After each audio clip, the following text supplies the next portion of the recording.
बच्चों, नमस्कार।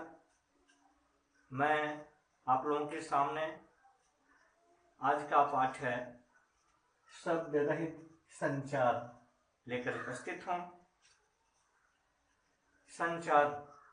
संचार का मतलब होता है चलन। हमारे इस जीवन में शब्दों का बहुत ही महत्व है। हम शब्दों के माध्यम से ही अपनी भावनाओं को एक दूसरे तक पहुंचाते हैं। इसके बिना हमारा जीवन जीना संभव नहीं है।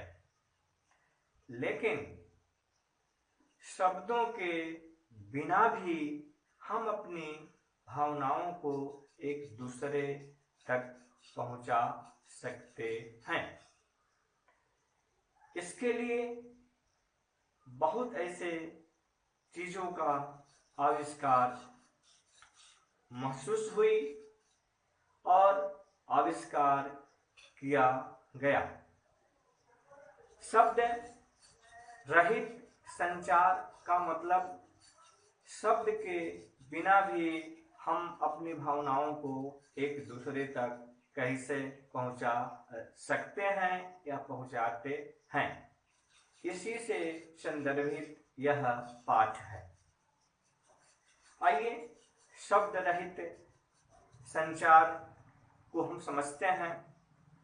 जैसे अगर कहीं फायर ब्रिगेड की गाड़ी अपनी सायरन बजाती हुई रोड पर जा रही होती है, जहां तक उसकी आवाज लोग सुन पाते हैं तो समझ जाते हैं कि कहीं ना कहीं आग लगी हुई है, और इसलिए वह गाड़ी जा रही है। उस रोड पर चलने वाले पथिक स्वयं ही उस सायरन को सुन करके रोड के किनारे हो जाते हैं ताकि गाड़ी चली जाए।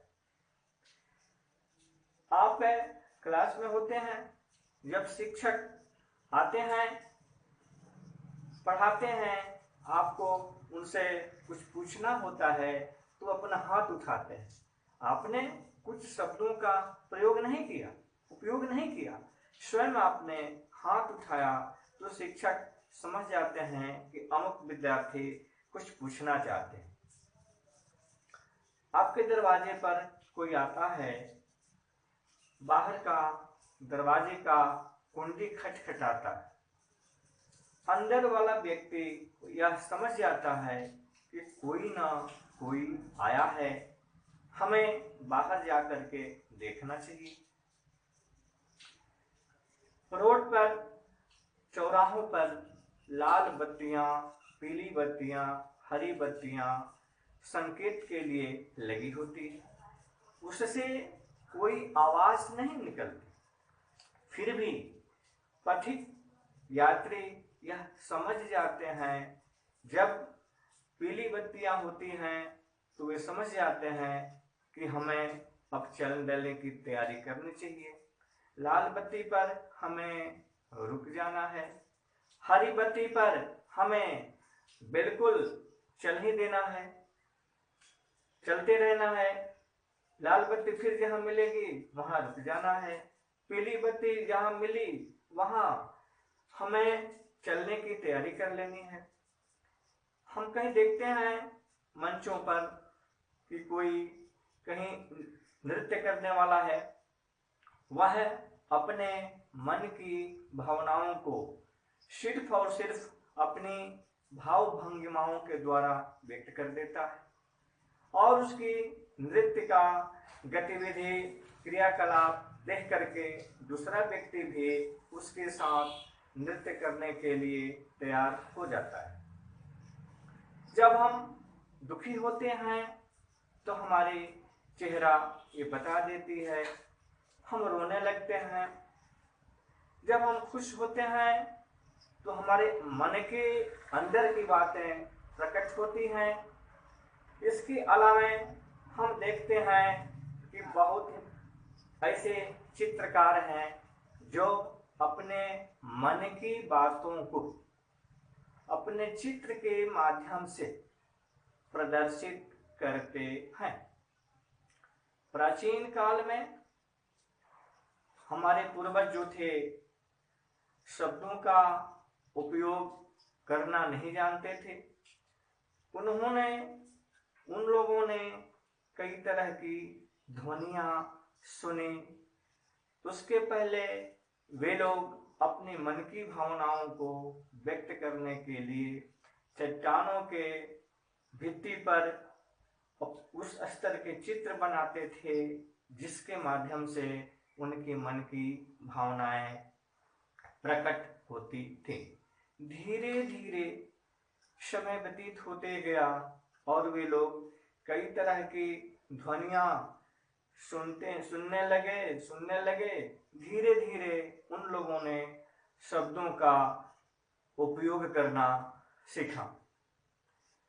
इसके अलावा बहुत ऐसी गतिविधि है जिसके माध्यम से आवाज तो नहीं आती, शब्द नहीं निकलते, लेकिन हम अपने मन की भावनाओं को व्यक्त कर सकते हैं। आप देखते हैं गांव में कोई सर्कस वाला आता है, कोई जादू दिखाने वाला आता है, तो वह डमरू बजाता है, बांसुरी बजाता है, तो बच्चे समझ जाते हैं, गांव के लोग समझ जाते हैं कि कोई न कोई जादू दिखाने वाला आया है, कोई न कोई सर्कस दिखाने वाला आया है। वह देखने के लिए अपने घर से बाहर निकल जाते हैं। हमारे प्राचीन काल में राजाओं द्वारा संदेश अगर कुछ देना होता था अपनी प्रजाओं को, तो वे मुनादी को भेजते थे।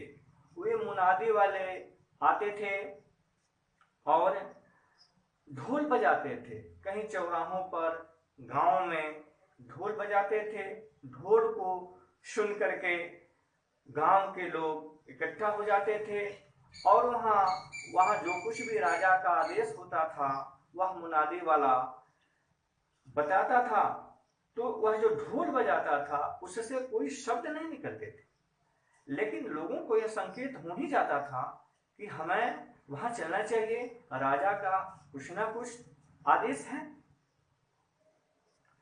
मंदिरों में घंटी बजाई जाती है, शंख बजाए जाते हैं। इससे भी लोगों को लोग सचेत हो जाते हैं कि भगवान कथा हो रही है।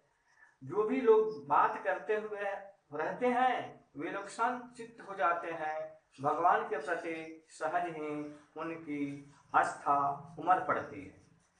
तो हम देखते हैं कि शब्द के माध्यम से तो हम अपने भाव भंगिमाओं को, मन के विचारों को तो प्रकट करते ही हैं, लेकिन बिना शब्द के, शब्द रहित भी हम अपने मन की भावनाओं को प्रकट करते हैं। धन्यवाद।